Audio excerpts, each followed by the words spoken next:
I'm Shane. I'm Bo. We are your Kentucky Fried Critics. Back out on the open seas, guys.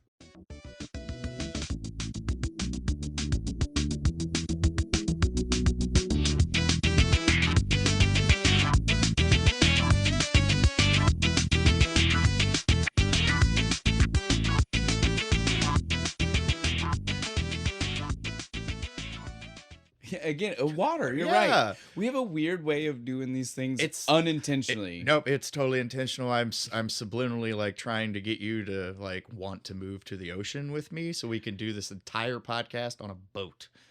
Man, the videos would be wild. Right? Here we are in the middle of a hurricane. Well, we'd have to buy like talking about, perfect storm. We'd have to buy one of those like gyroscopic stabilizer things. Cameras, so it would stay. Oh, I can't remember the camera name for it. It's a weird one. Yeah, I can't either. But yeah, we'd have to get something like that. That'd be so awesome, that way we could still look steady cam while we're Chuck recording. can drive the boat for us while we're doing it. He'd be happier than fuck. On the note of doing these things, totally coincidentally though, this time we didn't. No, the two boats in a row or close to in a row. That was a coincidence. The fact that we're doing Jaws. Woohoo! Notice, guys, are you proud of me? I didn't do the beforehand. I'm saying it now. It was within the first 3 minutes. You're golden. Well, you're good. And again, I didn't do the thing where I had to be like, and guys, we're going to talk. I'm pointing out that is what I normally say. But progress is progress. But yeah, so we're doing Jaws. Better. Yeah, exactly. Better is better. We're doing this one specifically because we noticed the 50th anniversary is coming up. Literally like 3 days after this comes out. Five? Yeah, because it's Friday. Yeah. Just like how we just did Friday the 13th. And 5 days later was Friday the 13th. We were doing this one because, again, guys, episodes come out on Sunday and an anniversary comes on Friday. We have two choices, early or late. Yep. We'd kind of like you to be able to listen to it on the anniversary if that's your thing, right? Sit down with the same beer and watch the movie and then chill with us. We wanted you on Friday the 13th to be able to listen to it on Friday the 13th if you wanted to. We're trying to do these things purposefully and not accidentally. Yeah, because we've done it on accident so many times. We're like, all right, we need to start trying to do it now. Usually, not even just that we do it that way, we don't notice until after it doesn't matter anymore. You mean like we'll realize the anniversary was close to the episode 3 weeks after the fact, right? Like it's never shit. It's so far after the fact that it's not even a cool thing to like mention on social media. Yeah, it's like, oh well, it's too late now. It's like, oh yeah, remember a month ago when this came out? You remember 4 episodes ago when we did that movie? It was also that movie's anniversary. Funnily enough, turns out.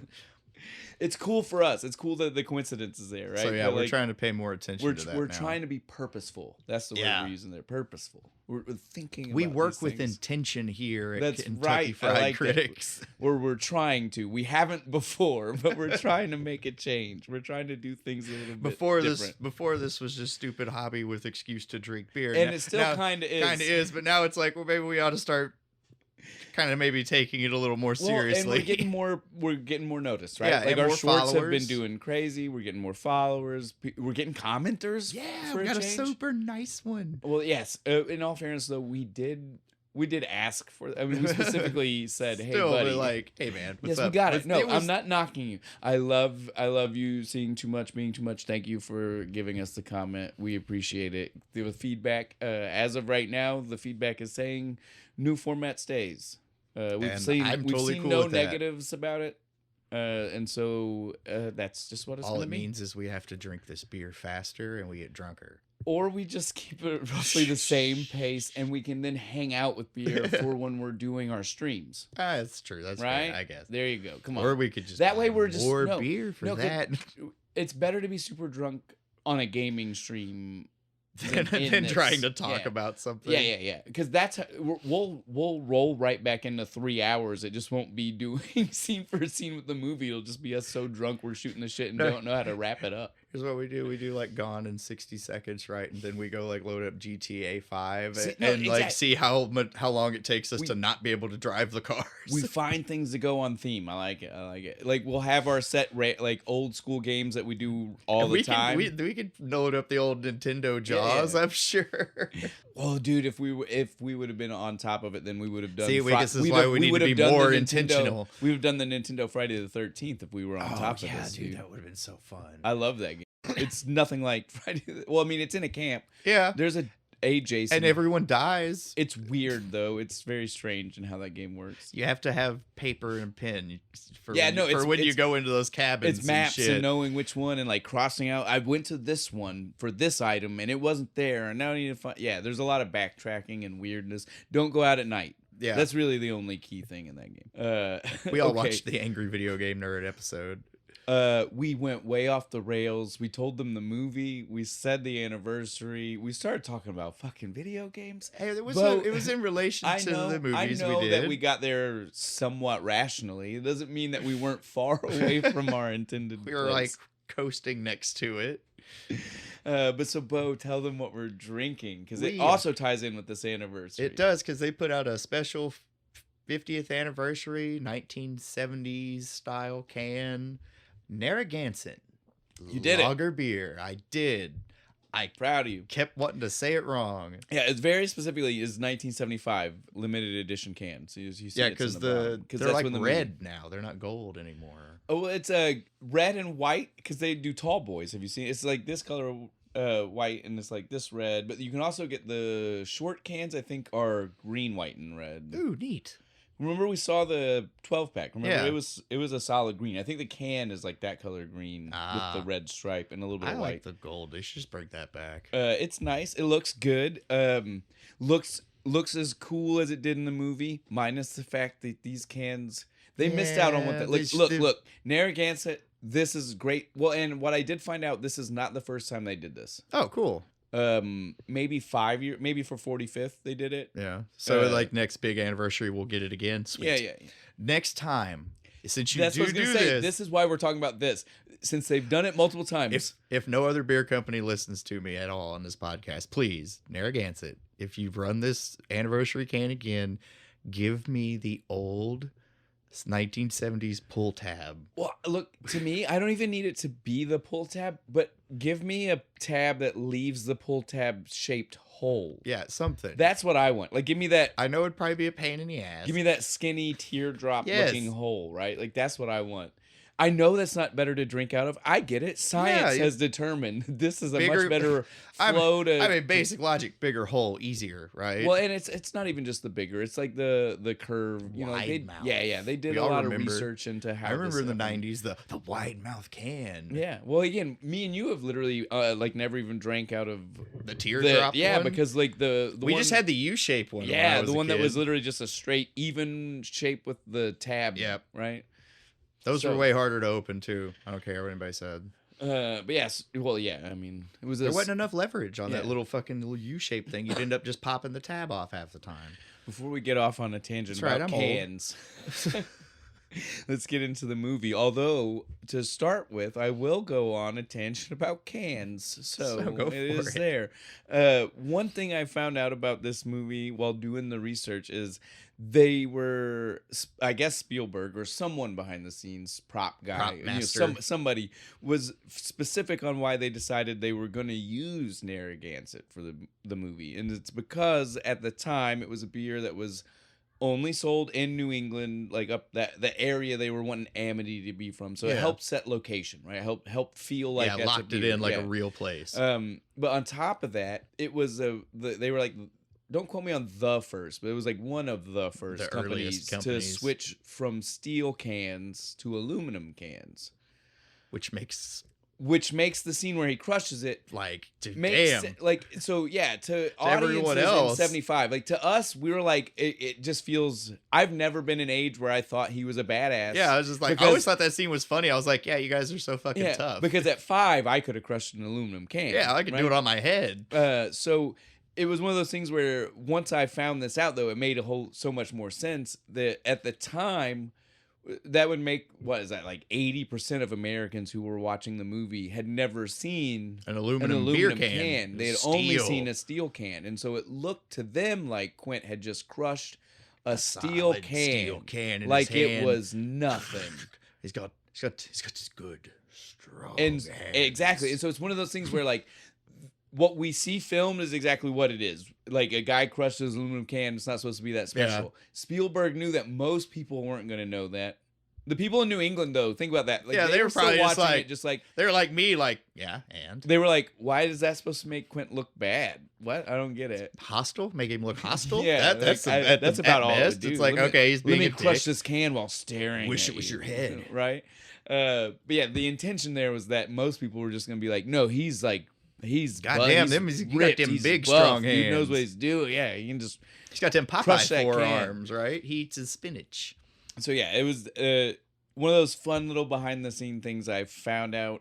Before we get into anything else with the movie, we'll do our normal like we've always done, because we're gonna keep a little bit of structure here. A little bit. The middle body will always be us just kind of shooting the shit about the movie. Free form, getting drunk.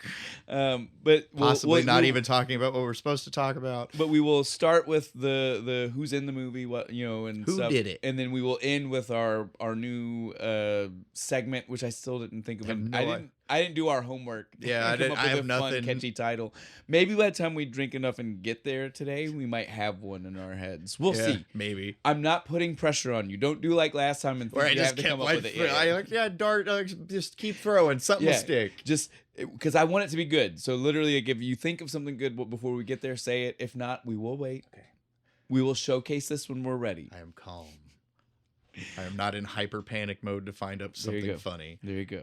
But so yeah, this will be real easy, quick for the who's in the movie. Yeah, because who the fuck doesn't know these people? Yeah, well, because again, like most of the movie, only 3 people, right? Like the big first 35-40 minutes, there's other people. Yeah, they're on the town and in the island, but then once we get on that boat, once we hit the boat the first time, 3. after we hit the boat, I again found this out. We very specifically see only those 3 actors and never see land again.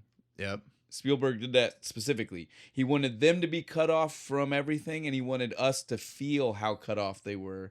His exact words were, if people could have seen land in any of the, even in the distance, they would have said, there's no terror. They can just go back. Just drive the boat straight up onto the beach. Right. And so he was like, I made sure that at no point could they see land to really drive home. Yeah, so they're at least like how separated, 3-4 miles off the coast. How separated they are out from in everybody. Deep water. Yeah, that was the full intention there. Yeah, and so he did great, and I think that was a good way to lead into. Even though when they're filming it, they're like, the beach is like right there. Yeah, you know, it was a great way to lead into, like I was saying, the director. Who my hates. favorite person in the world. Okay, no, I liked him here. Like this Spielberg I miss when he like was hungry and he wanted to make good movies and shit. But like it's after like the mid-90s he just kind of gave up and started just throwing his name onto cartoons and shit. It's like, I'm Steven Spielberg, here you go, just that'll make it good. Bo, I will let you knock a lot of things. I will not let you knock Tiny Toon Adventures right now. But he didn't actually do anything with it. He just put his name on it. I bet you if you look into that one, it wouldn't have had money without him. Fair, but still. Well, that's why sometimes you're allowed to put your name on it if you put enough money that it wouldn't have been made without you, right? I guess. I agree with you on the... Look, I'm not even trying to defend the man. I'm defending the cartoon. Don't knock my Tiny Toons. That's all I'm saying. I love Plucky. I love Buster. Well, look, I agree we need to do that. You were over here trying to bash it. Don't defend it right now. No, I'm bashing Spielberg. But I'm just saying, you leave their names out of your mouth when you do it. Damn, shouldn't have mentioned the cartoons. Well, just not that one, man. Not that one. It's got a special play. You played the video game. I have the video game. That's what still. I'm saying. That's what I'm saying. So, like, if we do the show, we're ready to stream right after. I've got it. This is what I'm saying, though. That's why you leave. you want to bash anything else he threw his name on? I'm with you. That one's special. Just after Jurassic Park 2, he just kind of gave up. Well, I don't know. He's done some after that. But again, I will agree. Most of the stuff he's done, we don't need to get caught up in this. We'll get stuck in this. Yeah. And that's not what we're doing. That's not who we are. Yeah, so we'll move away from Spielberg because we don't want to spend too much time. Yeah, there's other diving episodes into of me bashing Spielberg. well, and for different reasons, and sometimes I get Bo to come around on different movies and come back, and sometimes I don't, and that's fine. I'm not here to try to make Bo like Spielberg. I'm just trying to make sure he understands sometimes the dude I know. is needed.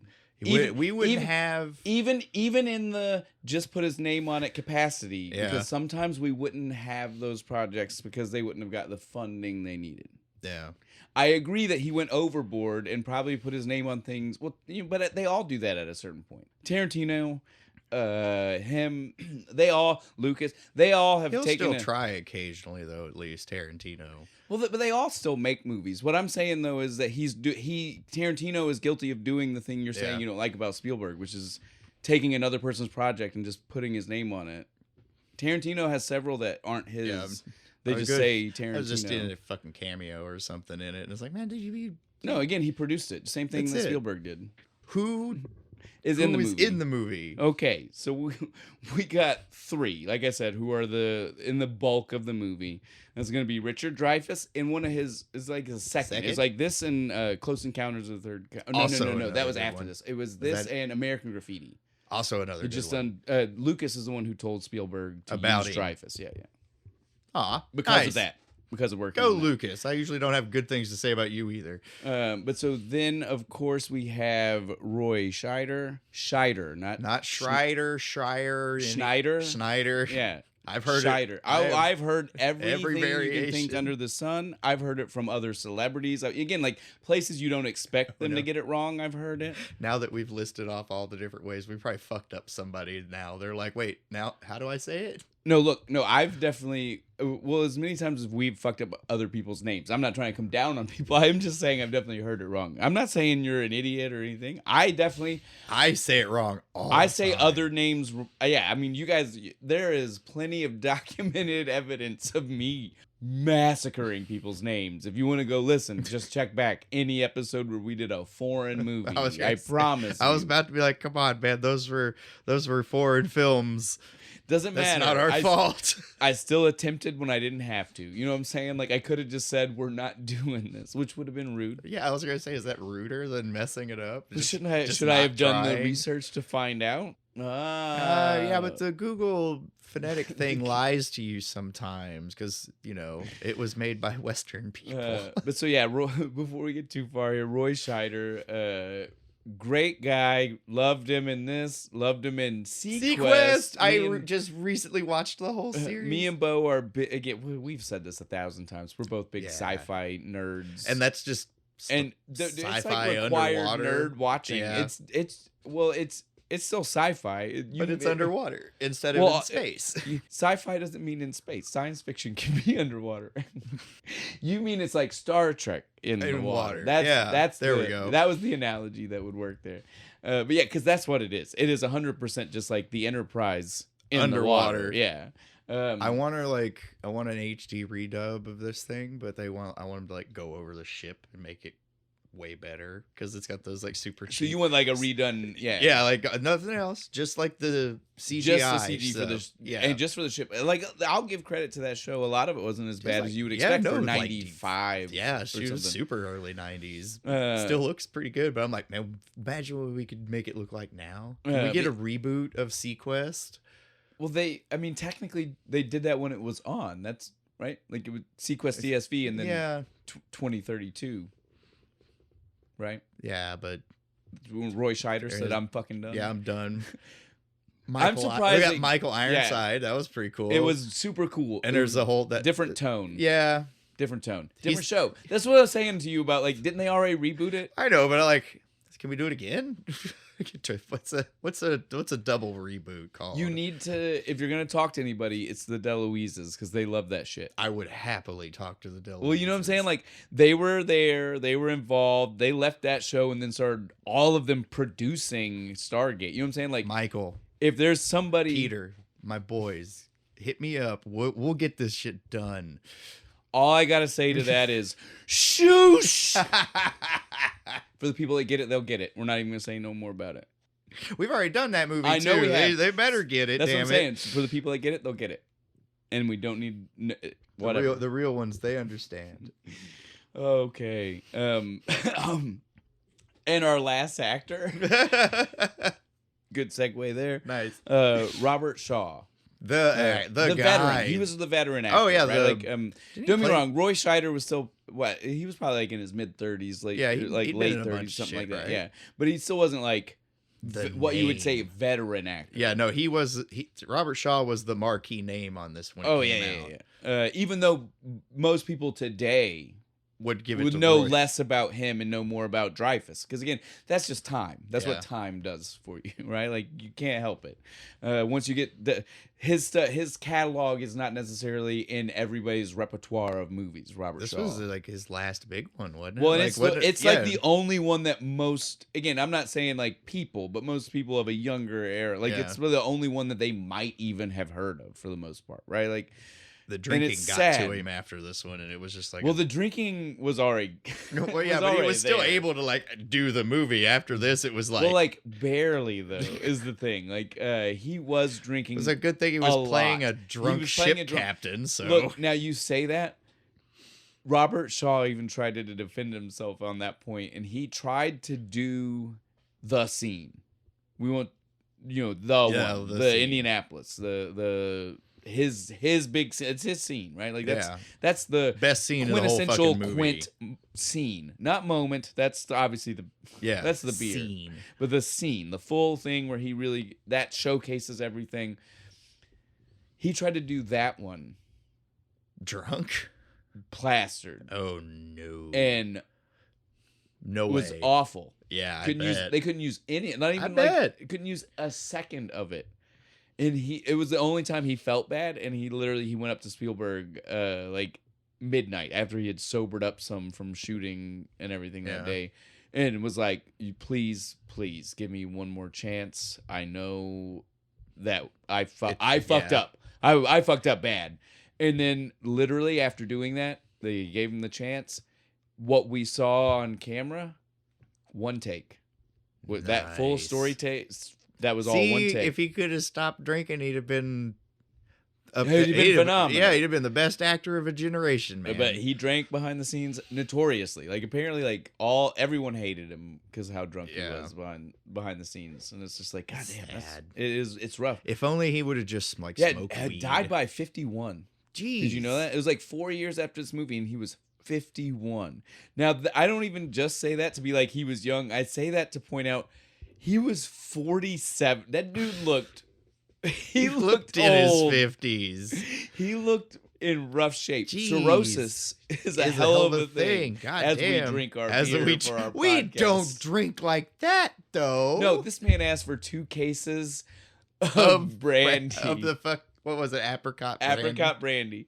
He said, "I'm gonna need." Well, in all fairness, he didn't ask for 2. He asked for 1. And Brody just said, "I'll give you 2, and I'll buy you dinner on when you get home." Well, because he said lunch. He's like, and lunch is on you. He said, "Fuck that, I'll buy you dinner." As long as we kill this fucking shark, right? But yeah. So again, we don't need to say much. There's not a lot of other people that are big. ? In this movie, you know what I'm saying? Like, there's not even any of those. Even if there were other like really big people, like. They're not in because we've made a point to say this, unless it's like a real cool pop-in cameo, it's still not. There aren't those in this. Even if there is another big person, their character is literally just not that important. The wife comes back in the 4th one, doesn't she? I don't know, but even then we can talk about that then. For this one, not at all. No. I do know, I guess if we're gonna be fair to fair here, I will at least bring one more thing up. Give me 1 second. Yeah, find it in my notes here. So the mayor, do you remember his name? Larry Vaughn. Yeah, because the way Dreyfuss said Vaughn. Yeah. Voin? Mr. Voin? It was Voin? The way Dreyfuss choked on that word was so weird to me. But yeah, you threw him off. Murray Hamilton is the guy who played the mayor, and he apparently was someone that Spielberg, like if you were to ask Spielberg, like the veteran actor on set, it was that guy. It was someone that Spielberg just really liked, and that's like he specifically wanted him to be the mayor, which is nuts because the mayor plays so little part in this, right? Like, don't get me wrong, his impact on the story. I know, but is like huge. each scene he's in, his lines are basically the same. Yeah, well, again, that's what I'm saying. Like, his impact on the story, huge. Yeah, Him in the story, not very tiny, insignificant, right? Like, the things that happen because of what he says, massively important. Yeah. But the way the scenes scene go, that he in just saying rehashes it, what he says each time, just the a different when way. You see him is never. I guess the last one where he finally when he's signs dramatic off. and like freaking out and like my just checked out. My kids were in the Yeah. water too. But even that, I don't think played that great. No, because he's supposed to be PTSD at that moment, and I don't feel it. He feels more like uncaring, than he did like in shock. Yeah, you know what I'm saying? Like I don't know.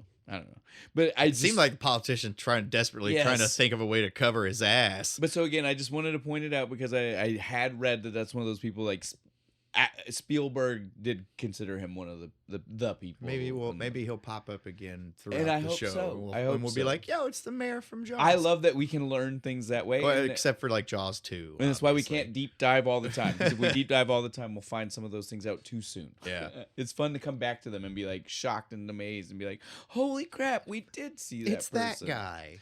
What's up, that guy? But yeah, so the rest of the people in the movie, not really random big townspeople. Yeah, a lot of it. Yeah, no, and that's the thing. Like it is totally like that.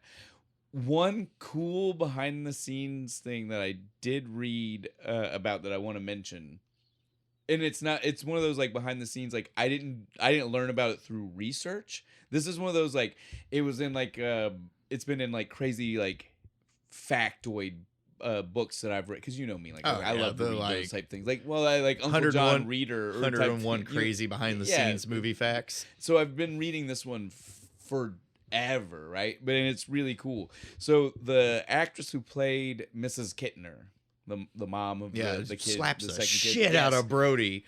Well, I love that you said. So I got two things to say about this lady, but let me say my first one before I get to the one that Bo just reminded me of. So that lady, she apparently one day walked into a restaurant, right?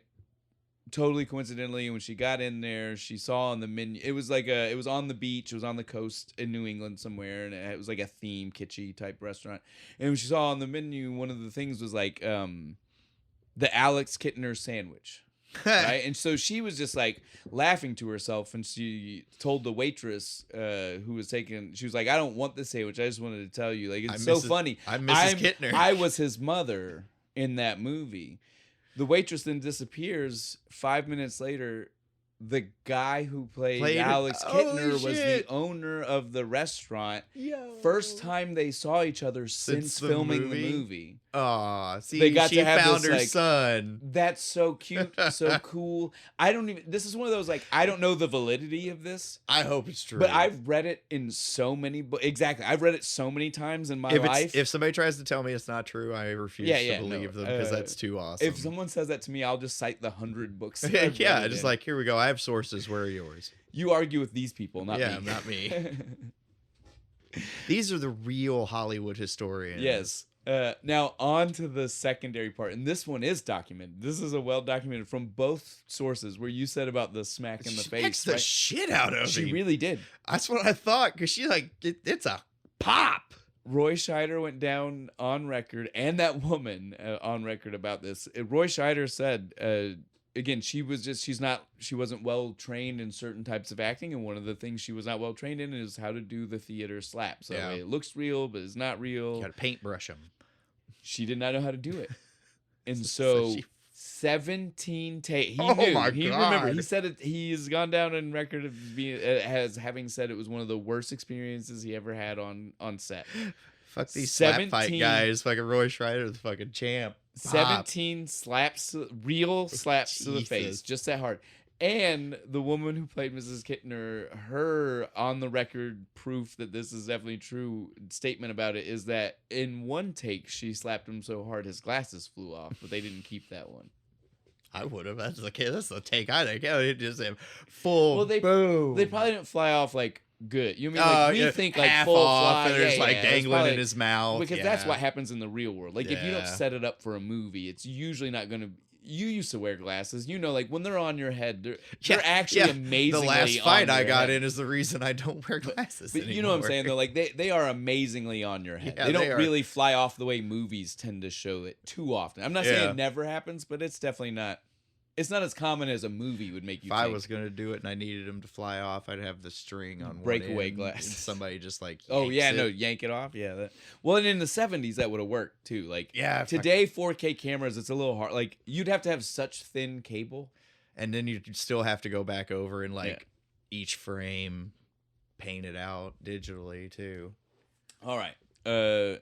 On that note, we've talked about every actor. We've already talked about some of the random funny things in the movie. Let's get into some more of the movie itself, because this is a movie. This is one of those like huge movies. Yeah, right? this is like any movie fan's top 10. Well, it's Easy. the first summer blockbuster. Yep. This like- is what like, started that whole thing. The concept before this movie came out, there was no such thing. Summer movies were crap movies.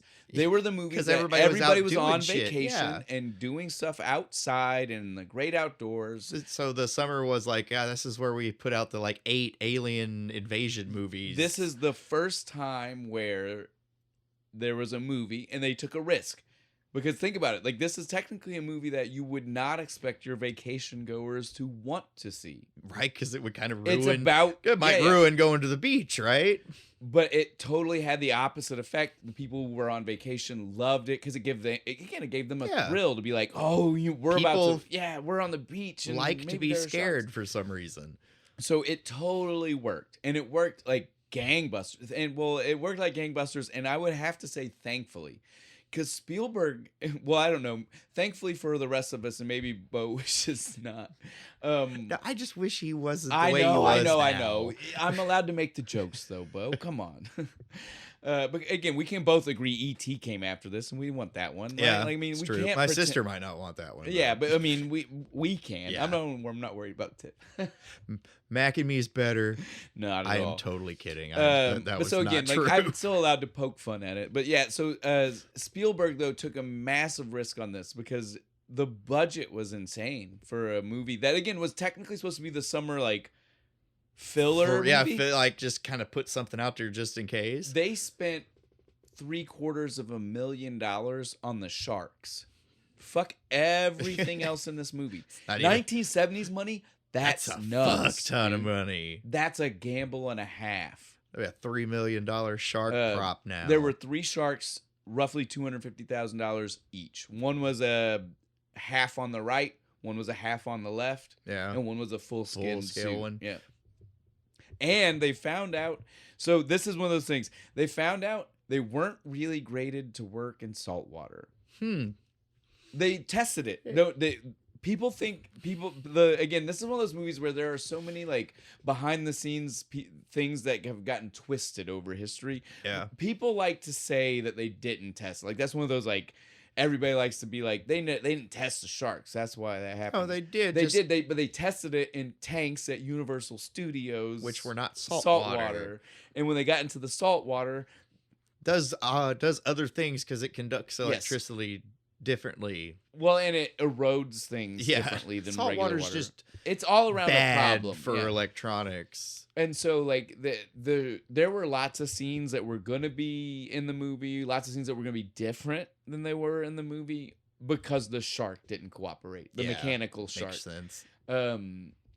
And so that is one of those things where sometimes even when you like best laid plans, Yeah. you know what I'm saying? Like this man spent massive money on some sharks and they still didn't fucking he had to work. well, and the funny thing is though, again, that's probably what worked in his favor. Yeah, I know, This right? movie It's works like the on the movie fact that gods were like, yes, no, it this- has to not work right. This movie works on the fact that we didn't see the shark as much, right? That we only seen it fleetingly. yeah, just the moving fin so or much. something. If the robots had worked, his plan would have been that we would have seen so much more of them, and I don't think it would have played as well. No, it totally wouldn't have. This starts the whole like don't show your monster Well, rule again, in movies. we got 35, 40 minutes in before we ever even get out on the water. Yeah. To and then possibly actually like all. and then it's like a full 10 minutes after that Yes. before we even see the So shark. like before we're on the water, the closest we even ever get is one fin, right? One Yeah. fin. We see the damage it did. We see when it pulled the fucking the dock down, which is I love that scene with the insane, two dude. Yes, two yeah. dipshits. It's my wife's roast. those two are so dumb. And Swim, Charlie. if Take my one of word them for it, would have don't look died, back. I would have been fine with it. Yeah, they would have Right? deserved it. They deserved it more than some of the other people we saw. More than More than the boat guy. the sailing instructor trying guy. to be like, no, help Michael with his So again, boat and shit. Well, Oh, you he see was the their shark? instructor. Again, that I only know that one because of IMDb. I don't think we ever see a scene to let us know that he was supposed to be the one who had been teaching Michael to sail that boat. That's why. I thought he was just like nosy guy, being No. like, no, kids, you're doing it wrong. You gotta do this. He's their instructor. Poor bastard.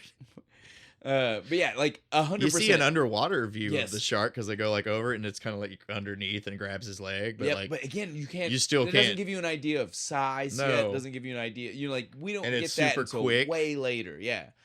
when it comes up out of the water, man, and like when he's chumming the shit in and it Well- comes up and like bites at him and stuff, then you're like, holy Well, fuck. listen, the way the movie does this is so great though, because as an audience, again, we come from an era now where if you're too young, you've seen Shark Week 100 times before you ever watched this movie.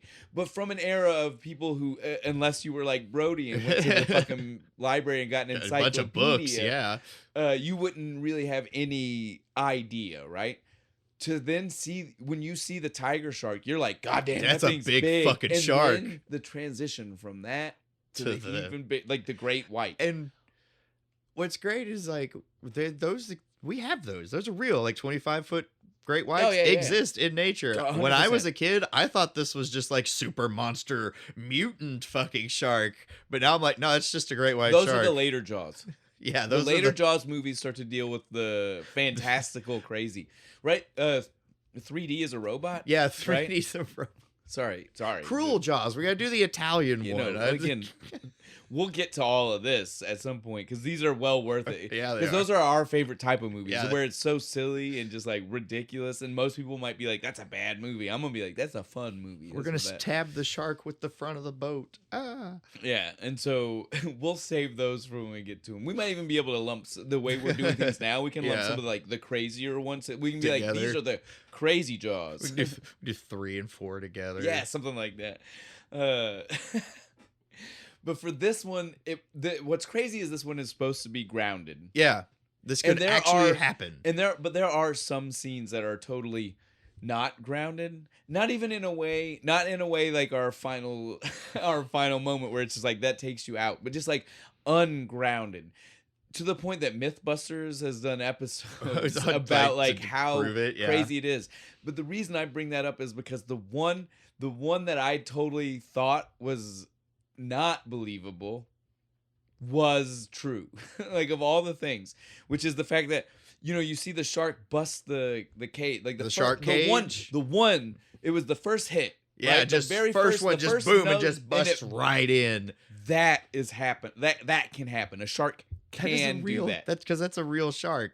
They went and paid divers to go and like film And actual sharks stuff for that like, scene. Yeah. If you really look, because you rented the 4K version, yeah. Shit, you can really tell in that one of like that shark is not nearly big enough. It's not big. Yeah, no. It's only like 15 foot. Well, maybe. and it is a tiger shark. Yeah, also To true. throw back to the original. Yeah. But it is wrecking this fucking anti-shark cage. or maybe it is a great. I can't remember. It's for just sure not. what they filmed It's with. not a 25-foot Oh, one definitely by not. any Oh, yeah, means, but it is wrecking the shit out of this cage. And I'm over here. I'm like, I watched Shark Week. I watched like remember Will Ferrell and Yes. shit. No, And so they- many people. Yeah, have done- like I love the Try Guys. yeah, One of the first things they did was all go down in a shark fucking cage together. and years later, I'm like, wait, that was a real shark. That didn't do shit. Well, here's a piece for you. A lot of those, and possibly the one where we see that it. Now, again, the Mythbusters proved it can happen, period. But Yeah. what we saw, in all fairness, because they couldn't get that size of a shark, Yeah, was a sized down cage and therefore may not have been able to handle Probably the same. a little cheap on the welds too, so Because give it a little more, but still. So they needed. This is good. So, but like we talked about before recording, I told you like Richard Dreyfuss was supposed to die. Hooper was gonna die. Yeah. In the book, he died. In the script, he died. He was gonna die. But then they filmed this. And they couldn't do it. Part of the reason they couldn't go ahead and have the death, they couldn't get the shark to rip the mannequin up, right? Well, in filming these scenes, they also needed to have somewhere it looked like a real person was in there, right? Yeah. But they had a shark that was smaller, and so they needed, like I said, to size up. They got a little person to be in the cage. Yes. That's so awesome. Well, then when the shark but then when the shark actually fucked the cage up like that, the little person, they were going to do some more scenes again where like Hooper was still in the thing, and the little person said, fuck you, I'm not getting back in that goddamn cage. I'm done. Did you see what it just did? If you watch the footage, it almost got him a couple times. And so like that poor little bastard's fighting for his life, probably only made like $300.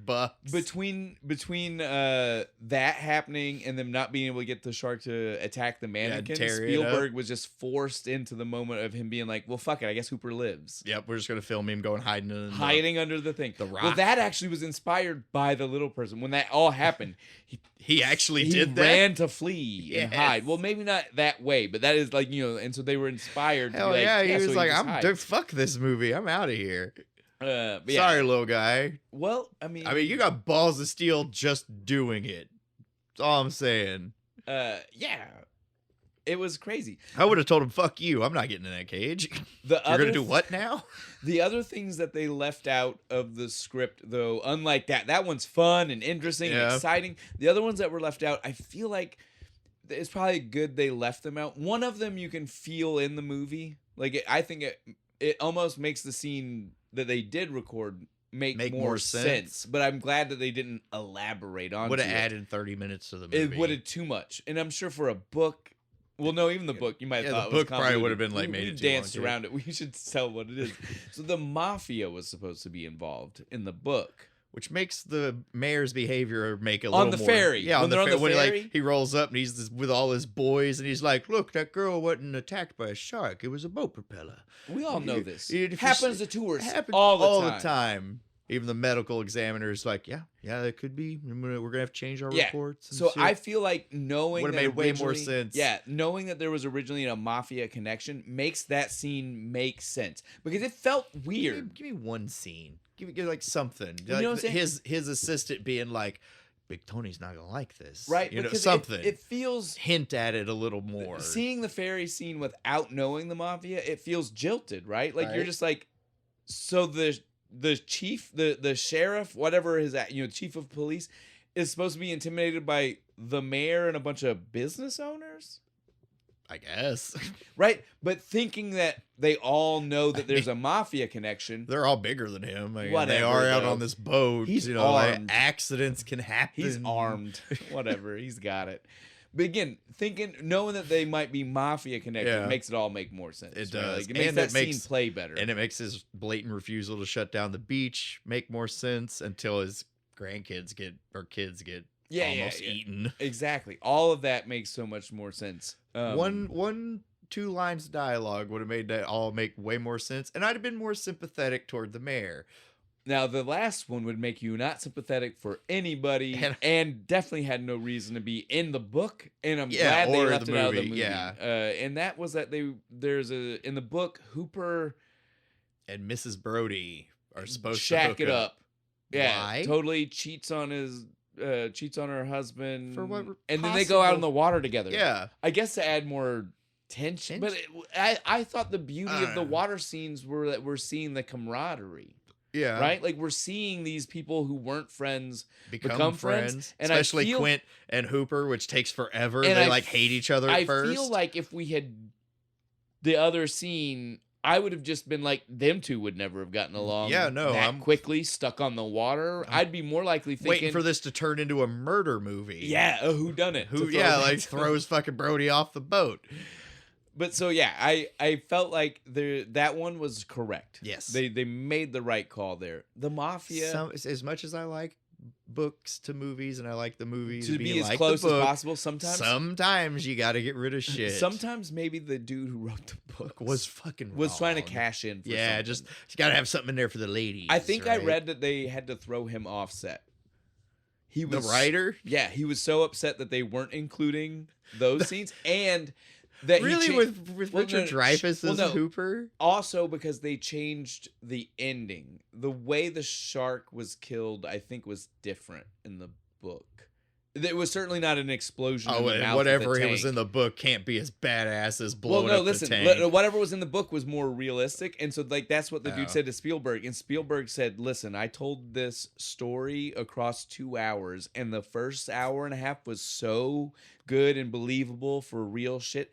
They won't care what I say in the end." Right. That's what he said, and I'm like, he's right though. Yeah, he is. He's completely You got right. to the end, and you told me we just blew that thing into 1,000 pieces, and I I said that happens. I told you A and B were totally true. You have no reason to suspect that C Right, like, is a lie.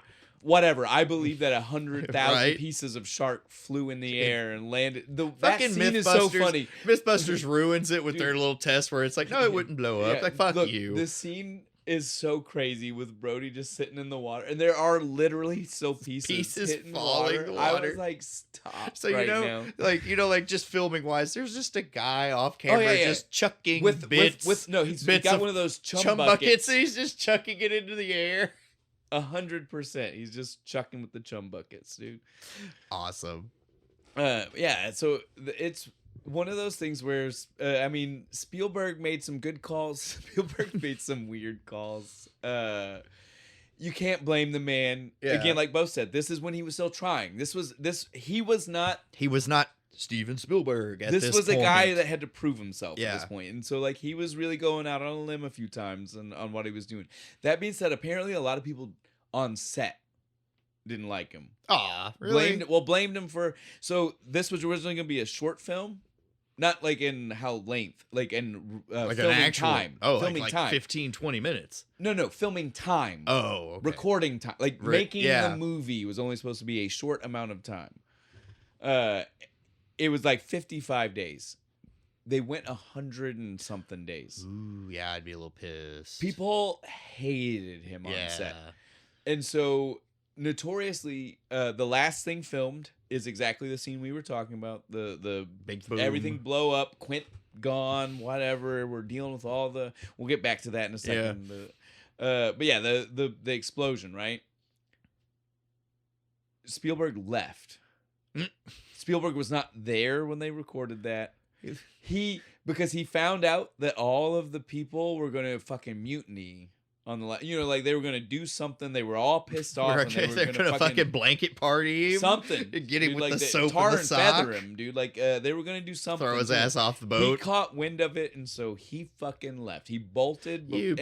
You pussy. He had 4 cameras pointed on the explosion, and he was gone. And I'm gone. Dreyfuss and him supposedly. This is one of those we can't verify, but supposedly the story goes they were on the plane together, and that Dreyfuss just like halfway through the flight randomly turns to look at him and was like, "So how'd the last shot go?" No idea. No. He says they're recording it right now. Bomb should be going off now.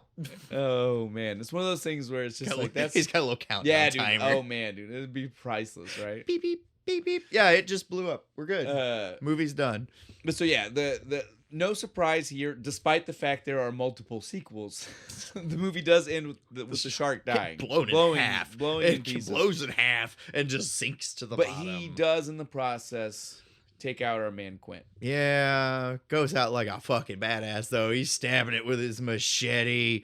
Yeah, Quint was in the book just drowned by the shark. Aw, Just pulled under. that's weak. Spielberg is the one, and this might have been one of those scenes that the author of the book didn't like, right? Because this is maybe a little bit over the top when Quint gets chomped down through the boat. It's so awesome though. It comes It up on is. the It boat. is. It and comes shit. on the boat. How can you not like it? It's the reason Roy Scheider wanted to do the movie. He had Yeah. he overheard Spielberg say that to someone else, and he was like, "That sounds like my sounds kind awesome. of movie." I'd have done it. But yeah, so like Quint in the book just got pulled under and drowned. Spielberg was the one that was like, how are we gonna have this fucking story about the Indianapolis and surviving he's such a the sharks? badass. I'm never wearing a life jacket again. He said, like, I get there's almost a poeticness of drowning after hearing that about the life jacket. Yeah, but if you're gonna say he drowned because he was pulled down because it was supposed to be like a rope wrapped around him that was attached to a shark, right? Yeah. So the life jacket wouldn't have mattered. No, so it's like it's not poetic then anymore, right? Like, but him coming out when the boat's him getting sinking, killed by a shark after he survived a ton of shark sharks, attacks. Yep, that That's brings that poetic back, right? And Spielberg knew it, and again, it's better. And he visually. did all the. It's better visually. And he did than all the just a dude, just like and the you see a dude, then and he's the under screaming the water. all he could, and he did do it. Oh well, good. and the speech that he gives, like his whole Indianapolis, like that is like, it's good. It's my favorite scene in the whole. It's movie. a great scene, dude. It's the best scene in the movie Yeah, for sure. easily. Because again, like there's so much going on. The camaraderie gets to a full head. They're doing the battle. We're like, I got this from a thresher. The bull shark got me. You can here. literally see the moment where like Quint respects Hopper. Like it's not the first one or the second one, but somewhere in the middle, as he's seeing them, he just kind of like you see it. He's right. He's it's, like, it's this right guy's he's all like, right by me. You want a drink? You want a drink to your leg? We'll drink to our legs. Did you? I want to ask you this because I saw it happening, but I didn't understand what the fuck we were supposed to be seeing. The part where Brody looks down, like they're showing their war wounds. Oh, yeah, and he looks at his and he just kind of... Do you know what that was? Did he get shot? Or is it just like he had appendicitis? It's an appendectomy That's what scar. I was like, it's one of two and things. it's real.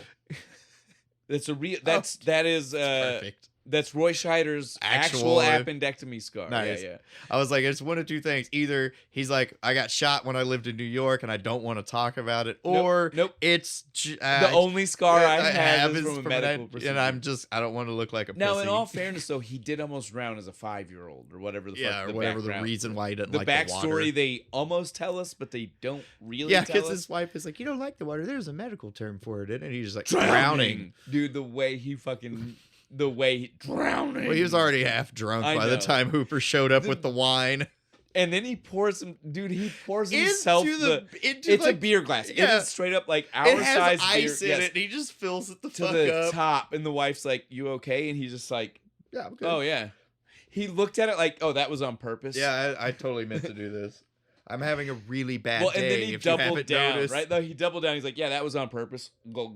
He doubled down. He said, "I'm gonna prove it was on purpose." It's like how he poured everybody else the proper amount. Was like he gave him the 2 fingers. You know? He said he looked and he was like, "Click, click." And the rest of the bottle for me. Dude, again, Roy Scheider did great. I will say this wouldn't have been the same movie without him. No. And either it wouldn't have been a good movie with who was it? You told me Robert Duvall. Yeah, Robert Duvall was supposed to be. It still would have been good. It would have been good. I love Robert Duvall. I do too. He would have had to have shaved the mustache. No, the mustache would not have worked. Yeah, it would have had to have gone. Spielberg wanted him for... I didn't finish telling you. I'm glad that you brought this up because I didn't even finish telling you this. So this is good for on camera. So yes, I told you Spielberg had apparently, I guess, friends. I don't know the full context here, but he was just speaking to Robert Duvall before really taking it. Some other director was on, and they didn't go with him. And Spielberg was so like, I don't know if I want to do this. That guy regrets that. No, decision. wait, I can tell you that. It was in my research. I love that you keep doing this. It keeps helping us go to the next spot. But I'm good at my job. It is good. You're doing it. But yeah, Robert Duvall though was 100% like, Steven, you have to do this movie. And Steven wanted him to be Brody. Duvall didn't want it. I told you that part. Duvall was like, I'll be too famous. Yeah. Duvall didn't want to be that kind of famous. And he said, I'll distract from the story. Duvall wanted to be Quint. Oh.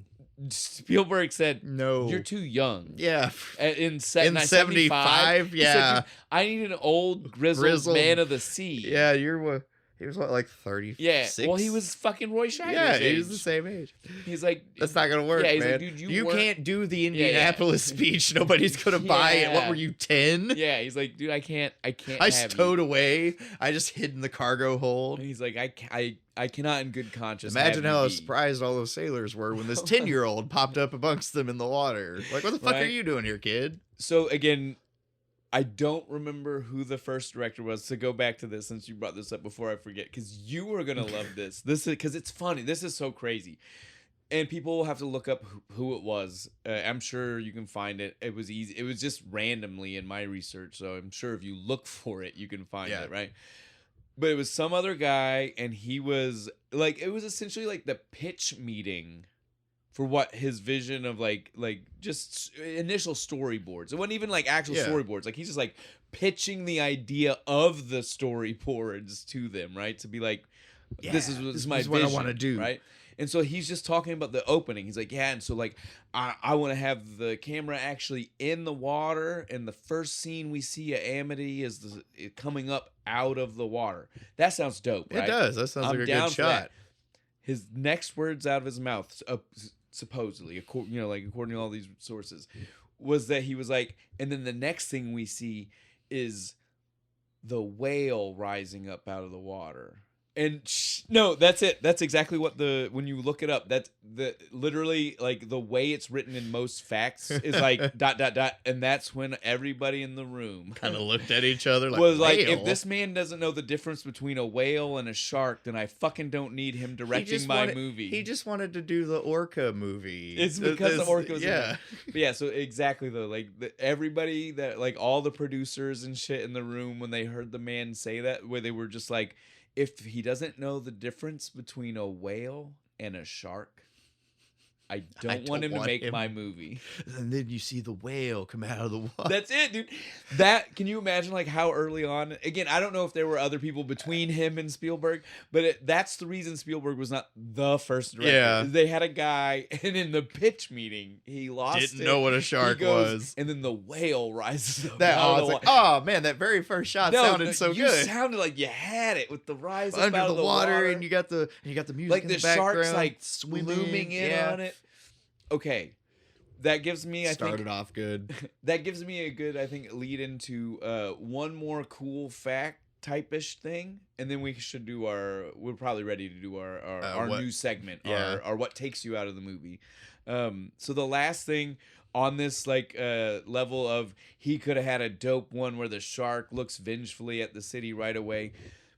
Everybody involved with the making of this movie and the book all horribly regret it, because after again, we have Shark Week now. Yeah, we all know sharks don't actually attack people. Yeah. They are not vengeful animals. They don't. They generally leave people alone. They generally don't chase the relative of somebody they've already eaten. Yeah, that's that vengeful thing. They're not specifically hunting you down. We're gonna go chase Mrs. Brody all the way to Florida. No shark vendettas going on here, right? And so after this movie came out, literally like the summer after, or that summer maybe, there were so many cases of people getting hurt from people claiming sharks were on beaches, and then the trampling of people when they left the waters.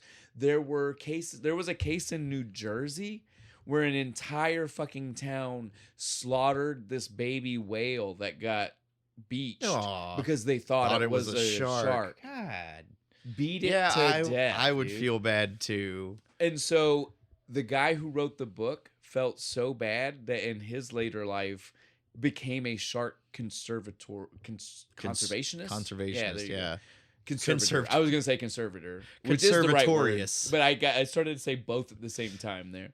But yeah, like he felt that bad. He was just like, knowing what I know now, I wish I hadn't made the shark. Well, he said, I wish I hadn't made it. And he's like, and if I would never make it. He's like, like if I had known that, I would never have made it. He's like, because again, like it's one thing to say a person has a vendetta or is vengeful, and the second you do it to an animal, that's the kind of thing that you make. Or you actually, feel. From the beginning, make it like a genetic experiment gone wrong. No, there are tweaks you can make to where it works. But to say it's a regular shark, that this is just their normal mentality. That makes the people want to go out and just kind of kill sharks. Very fervently worried about what's going to happen next. It's a wonder we have any great white sharks left. All right. After that little fact, I don't even know if that's a fact. That was just like all around lots of information about sharks. Why we should not attack them. everybody. They are beautiful creatures, and they will generally just leave you alone. I mean, But if you do attack them, they will probably attack you. That's my advice here. If you don't attack them, you're certainly in better shape than if you attack them. Here's a good idea. Don't get in the water. Solved. Never have to worry about it. Well, again. that's what Brody's plan was, and look how that worked out for him. He ended the movie by swimming back on a paddle boat. He was forced into the water. The rest of these people do it by choice. Or a recreation of a paddle boat by barrel. I thought and it was planks. Great, man. No, it was. They fucking just took two of the barrels and a stick and kind of tied them together and they just kind of kick. I do love that. That's how the closing shot. Them like happily kicking towards the beach. Yeah, if you watch the credits, you could watch. No, I know them all get all the way up. I know it's beach. Good. It's so good. It's so good. I don't stop the movie until they actually get on touch the land. beach. I'm like, all right, movie's over. They're safe. On that note, though, if that's not the scene that takes you out of the movie, first off, have you thought of a name? The drop point. What is the drop point of the movie where you're just like it drops you out? Yeah, of you just drop out of it. Like what the fuck? I don't know if that's definitely it. I like it. I like it too. We'll test the waters. Comment section. We'll test the waters. Yeah. I'm a dad. I'm allowed to throw the puns out from time to time. This is officially a nautical podcast. We only do shit on the ocean. But so what is though then? What is your drop point? Okay. For this episode, since that's what we're going with. When Hooper shows up, what kind of boat is he in? He is in a shitty little boat with an outboard, right? When he gets on the dock the very first time he's seen. And then we see him again. And then later he has this huge fancy boat with all this fucking equipment. Where'd it come from? Did the Institute ship it to him? Because he didn't arrive on that fucking boat. Maybe. Did he keep it like anchored offshore and he had to take a dinghy in? But if that's true, wouldn't the dinghy have even been better? Yeah, like the dinghy that would be on that kind of boat. I had a nicer John boat when I was a kid.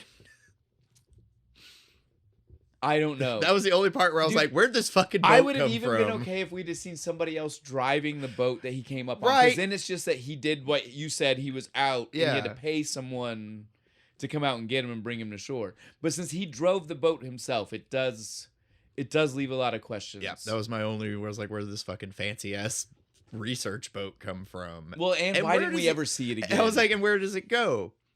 Shouldn't I know? I know that the whole point here was that Quint was like, "We do it my way, and my way is I didn't even want anybody else to come with me." Right? He didn't even want them to fucking go. Although I want to say, I kept thinking his little second mate was going to be with him. Oh, yeah, why was he not on the boat? Little silent dude, right? Were you surprised? He helped load the boat up. I figured he'd be there the whole movie, just kind of never say anything. Like his little mute minion. Now that's not what took me out of the movie, but I just want since you brought me close to it, so I was like, I'll go ahead and say this. The thing that took me out of the movie the most, and again, just like yours, it's not like it's one of those like really little things, but for some reason, it just sticks with you, and that's what we want from you guys. The whole point of this segment. You comment to us, no matter how dumb it is. How dumb it is. What was the thing that you're just like? And so, what the hell? Both of us have some real like mine's not any better than both. Like it's not like a. God damn it. Oh shit. It's a whole fit. I felt it coming, dude. I was like, man, come on. Been fighting it for 10 minutes already. Yeah, I was like, please, let's just finish the episode. There we go, though. I think I'm good. Yeah, the thing that took me out was literally just okay, so yours is so simple. It's just where the dumb boat come from. Mine is the first when we see Hooper. It takes the whole movie. He's mentioned this fucking shark cage to us 7 times before he finally gets in it. Yeah, there's a whole scene where it falls. I can't believe we have to see them assemble it, which was super crazy. They had to shove a montage in. It was literally like the only montage it was like in the IKEA movie. Furniture time. Yeah, it just kind of slots together. But the thing that took me out the most was he's in the tank, or he's down in the water. He's playing with his little rod. The shark swims up the first time. Did you notice he put his arms where he's like through 2 bars? Oh yeah, he's like holding it on the outside. And so he's like trapped himself. Yeah, you could never like... You wouldn't do that. The reason it's a long rod is so that way you can safely do it inside the cage. But not even just that. If you notice, they purposely make Dreyfus stay on the bottom part to where his head is below the thing made for your arms to go out, the wide open space. The And only so gap you in the literally thing. see what happens then is what you see is he is holding it through bars, which means he's trapped himself. And right above, they literally leave it in scene. You can see the part where his arms should be out. And it's like, what are we doing? Why are we doing Never this? noticed that, but his arms are on the outside of the cage. It's so bad that as soon as shittedly holding it at an angle, like that's not useful. As soon as I said it, you were just like, "You're fucking right." Because it's no wonder you dropped it, you dumbass. Because why would you? Because do he that? was supposed to die, so he's really stupid. Yeah, but then they you know couldn't get it to work. Think about it. Like, if you're on the outside and the shark comes at you and you don't think about it, you're gonna like rip back and the shark gets your arm because they clearly filmed that bit before the they little made guy the decision to keep him had alive. his problem. Yeah, before they kept him alive. Oh, but yeah, that was the one. I don't know why, but that's a good one. As soon as I seen it, I was like, "That's not what you would do." That's a good this one. This guy who's supposed to know. Well, I guess he was supposed to only be book smart, so maybe Quint would say no, he has like the attacks from the scars, but at the same time, he's never fought a college boy, boy, college city boy, which is soft hands. Oh, but yeah. Well, again, guys, on that, this is our new format. That was fun. That's how we end that part. Again, the main part. We got a wrap up to do, but that was the episode. The bulk part of the episode. Right now, we're just doing some cleanup and getting us ready for the next one. Because you gotta know what we're doing next time. Because again, that is one of those things we learned. You didn't care for the mystery that we did when we first started. That got hard to do too. So it did. It got hard to try to like do it in a way to get people to actually guess. Right? I don't know. I like this way better. It's way better. Well, now because people can watch it beforehand if they want to. We might have comments day of because they might have watched it before we got there. You know, everybody's seen this movie too. Well, even then, though, if they didn't know until we got there, maybe it wasn't fresh enough in their head to say something. You got like 5 days to watch. Oh no, they won't know that. No, don't. No. When they hear this, if they're listening on day one, they have 5 days till the anniversary. Yeah. So hurry up. Watch it again for the anniversary. Then listen again. And listen to us again. Give us those 2 views. Make it a full Jaws-a-thon with us. Not everything else. Us with us. Yeah, throw us in there. Listen to this. Go listen to the first one, then listen to us, then go watch the second one. Just keep going. Because we're gonna go there next. Yeah. Hopefully, maybe, kinda, got to. I mean, Roy Scheider's still there. I was gonna say, does this beer show up in the second one? I doubt it. Quint's gone. Quint was a drinker of the Narragansett, right? True. Come on, you got to remember our characters here. There's got to be something with shark. Roy Scheider shows back up though. Mm-hmm. Dreyfuss is Dreyfuss in too? No, okay. I don't think they could get him back. But yeah, he did. He did Close Encounters. Well, you know why they got Roy Scheider, right? They got Roy Scheider for the second one because when they got him for this one, at first the Paramount or Universal, whatever company it was at the time, now it's all kind of lumped together. Yeah. They didn't even like Scheider for the part. They were like, I don't want that guy. Then Spielberg got him to sign on for a 3-movie deal, and so they were like, well, fuck it, all right. And so of the 3 movies, it was this. Jaws 2 was the end. And so when he did that, that's why he didn't come. He was like, fuck him, thank God. Yeah, thank God I don't have to do this again. Have you ever seen the movie Sorcerer? No. It's in 1977. I want you, when we're done, is it look that up. Like epic fantasy movie? It's something, and I want you to look it up. No, that makes it great. I'm so excited. I love it when people make weird descriptions like that. I'm telling you right now that as soon as I said the title of the movie, maybe even before, when people knew what I was getting at when I said he did a 3-movie deal, there were people at home already popping off because they love that movie. Yay. And because it's a bad, like they love it because it's bad. It's one of those type of movies. So that might be further on our list. We might be looking for something magical to do. I'm some excited. Roy Scheider. Surely we can find some sorcerer beer. Yeah. So he was back for the second one. I don't know if everybody else is. We were going off on a tangent. I was just gonna say the beer was good. How did we? I don't know. I don't know. We're all over the place.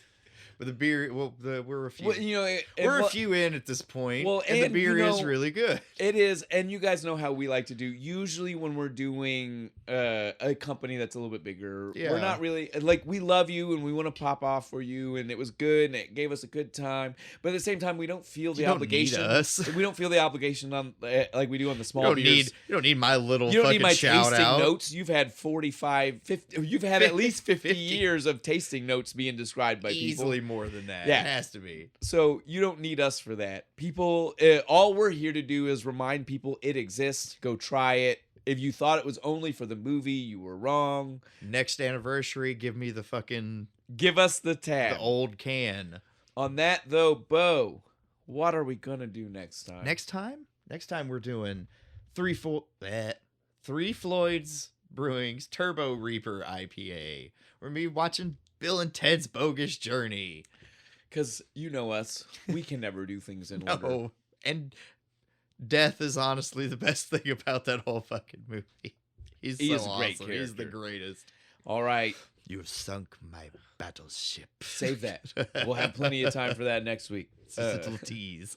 On that note, though, Bo, anything you want to hit us with before we leave? I'll end us with a little song. Farewell and adieu to you, dear Spanish lady. Farewell and adieu, you ladies of Spain.